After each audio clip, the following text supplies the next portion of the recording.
Did you know the top 27 pinakamagandang city hall sa Pilipinas that I watch, right? Hey, guess what? All that you can see here is AI. It's not how you spell Pilipinas. Single L. Di kayo double I na sa Pilipinas. Look, this is not how you spell Manila. It's Manila. That's how you spell, but look at the text. All in AI. Everything that you see here is completely AI generated. So I'm not gonna lie, it's the most beautiful video, but once I saw that it is AI, once I saw the word City Hall, there's something above me that is not in the future projects. So like Ghost Project on. Let's see. Wala tayo sa map. What the hell is this word? You know, that's Luzon, Visayas, Mindanao, and there's some provinces. Anong pay? Meda naman usa. Kom nanoini. Bo, sama manin. Gan.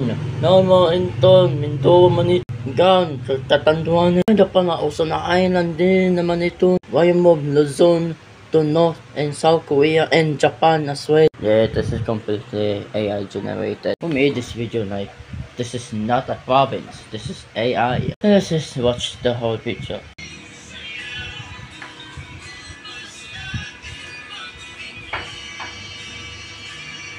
Top 22. Hey, kasultan nga dyan sa mga Bukinas. Hindi pa ito humanan. Oh, fuck you. Oh, fuck you.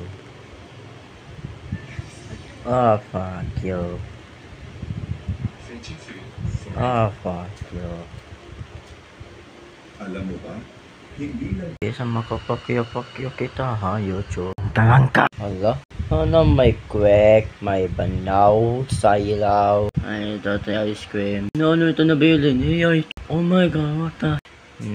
Calbayog City Hall na naman magpasok din ba sa listahan ng City Hall na nanggo. Dito, Calbayog na nano sa din naman magkabutan sa listahan. Ha ha ha ha.